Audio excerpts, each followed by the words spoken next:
Hi everyone, it's Anna from the Heartbeat Hive. I'm at the beach. Sometimes I go to the beach and just look at the water. I don't actually go in the water because over here we have like flesh-eating bacteria. Anyway, Chesapeake Bay, shout out. Just kidding, but not really. Okay, so today what I want to talk about is variety, novelty, unpredictability in the way of flow. And before I do that, I am a coach. I work with all types of people, mostly creative or neurodiverse people, if I can use that word. Everybody's brain works differently. I just believe that. So, anyway, novelty, variety, unpredictability within the context of flow. Why do we need this? Well, our brains are set up for pattern recognition. And so once a pattern is recognized, it can be very stimulating, right? And you can get really focused and into something. But once the pattern becomes so predictable, our brains are like, how about something different, right? And there's different types of people who really love the pattern recognition, and it's like a very nice comfort, right? And they don't want things to change. They're fine with it. But creative people, as a creative person, I should speak for myself only, we like, I'll say we, because I have worked with a lot of artists and musicians and chefs and things like this and actors, and yeah, we like the variety every once in a while. Not like every second, maybe it depends on the person. So if there's too much monotony, so things staying the same, we will even introduce something variable just to change it up a little bit. That's why you'll often find creative people wanting to have more stimulating experiences that are very different. Like, let's go see what this museum is about. Let's go to this weird thing here. Let's go to this art experiment or whatever, or meet this new person who we kind of have an idea they're into this subject, which we don't know anything about, or we have differing views even. And I encourage you, if you're really wanting to learn about yourself, go and hang out with people who have different views than you and try to get past the discomfort and really start to try to be on the other side or see where they're coming from, or just observe them and their thinking patterns, and you will see that there are some trains of thought and even logic, but it's just in the opposite direction or in a different area than you. And that's okay. That's like what freedom is all about or whatever. But novelty, variety, and unpredictability.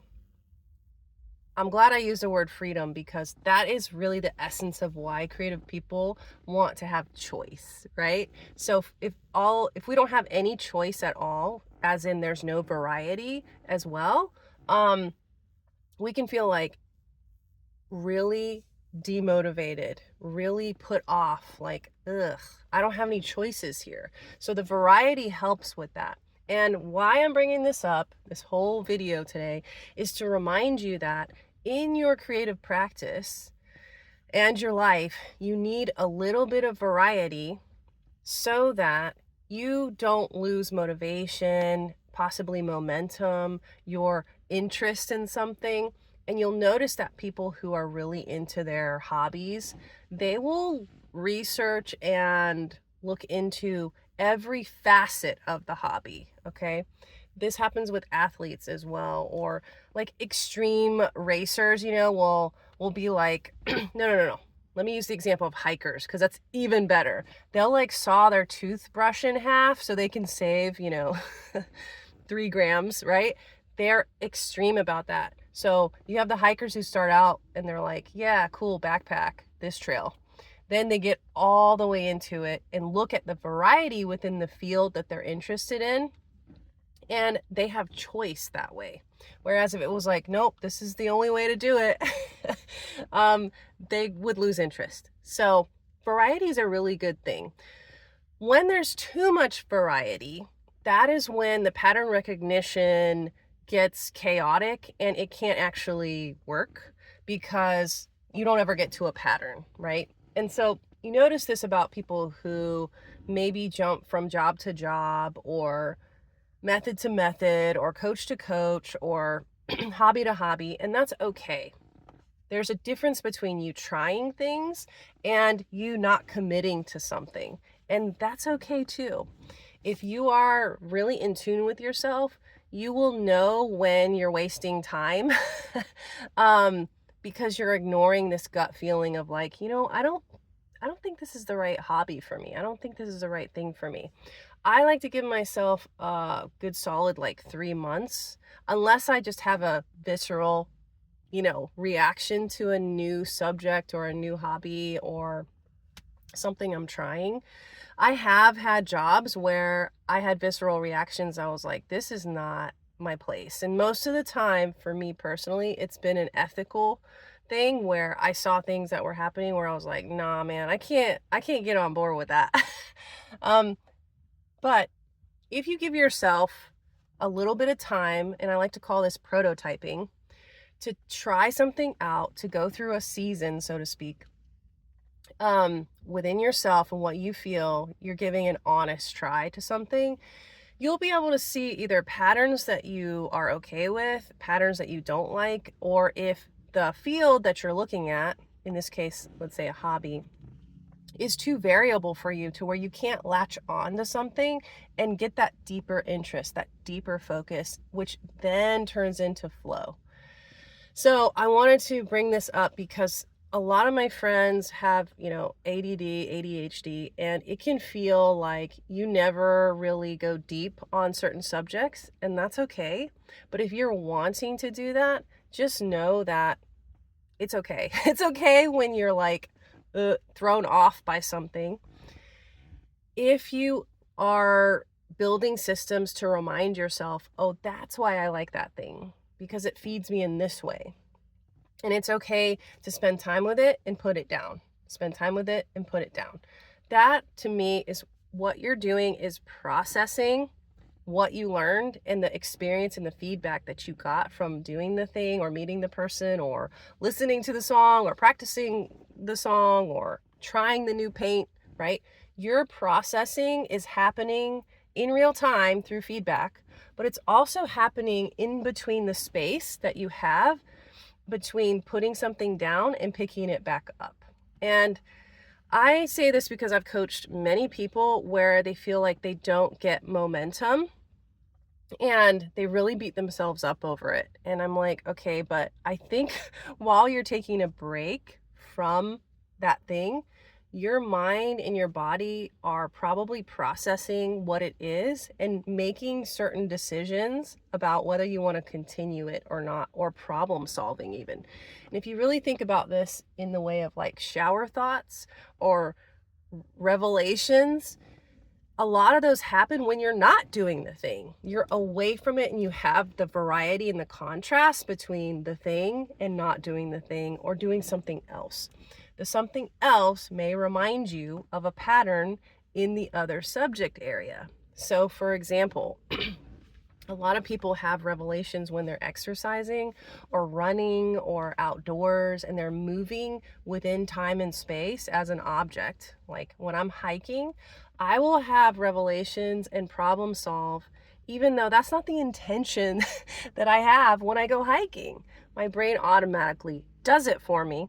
And that's really exciting because I can come back from a hike. I did, I think, 5 or 6 miles yesterday, and I have possible solutions ready to go for the subject or the project or whatever the task that I'm focused on in the grand scheme of my life right now that have deadlines, right? So my mind, while I was hiking yesterday, so I wasn't doing the thing, I was away from it and giving it space, not obsessing over the deadline, right? Giving it space, doing something else of high contrast and variety. My life has variety for that reason. So that when I return to the thing I'm supposed to be doing, which has a deadline, I have that space to say, you know what? I'm not overwhelmed at trying to solve the problem right this second. I actually took the space and time to let my nervous system get regulated And for me to have distance to where my perception of it wasn't so high, like, how am I ever going to get this done? This is crazy. Like the overwhelm. I had the space to come back down, take care of me. And while I was doing that, my brain was problem solving. So when I came home, I was like, oh, this is how I'm going to solve this. This is how I'm going to get through this. And this is how I'm going to do it in the time frame that I have before this deadline. So if you're a person who is neurodiverse, or maybe you have ADD or ADHD or any number of things, maybe it's just the way you grew up and you were in different environments where, excuse me, you were pressed with deadlines or rules or extreme, restriction. Variety can seem overwhelming at first if you weren't in that environment or novelty. It's so foreign. You're like, wow, there's other stuff out there, right? And then you have people like myself who grew up really being inquisitive and encouraged to ask questions and not really getting a lot of answers, but only through direct experience I would kind of get the answer. So my parents would say things like, I don't know, what do you think? What do you think will happen if you like touch the stove, So it's kind of like, of course they didn't let me touch it, but they asked the questions so that I would also ask those questions and be very curious and arrive at these conclusions by experiencing, not theorizing and speculating. And I use that word a lot, but it's so true. We have to have these skills in order to go very deep into the work and the interests and the hobbies and even relationships. I'm reminding you that the variety and the contrast and sometimes the unpredictability of things is a good thing, because you're learning how to navigate those changes and the contrast. And, you can't know what up is without down, and you can't know happy without sad. Those are very basic examples. But, so novelty, variety, unpredictability, those are part of flow triggers, or conditions for flow, as I like to call them. And what I'm going to do is put in the information below, I'm going to put what some of the flow triggers are, so that you can kind of look and see, do I have those in the areas that I'm very interested in? Do I have those at work? Where could I maybe look for at first and maybe build in some of these flow triggers for myself in areas where I want to get into flow, where I maybe feel blocked in flow?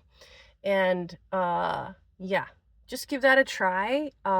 If you want to book a free chat with me to talk about services, we can do that. They're all on my website. The link I'm going to leave is my booking link. So I have hourly, I have text service, I have 3 months, and that's at the time of this recording. So just be sure to check the links. And it's been a sweet hang, and I will talk to you very soon. Bye.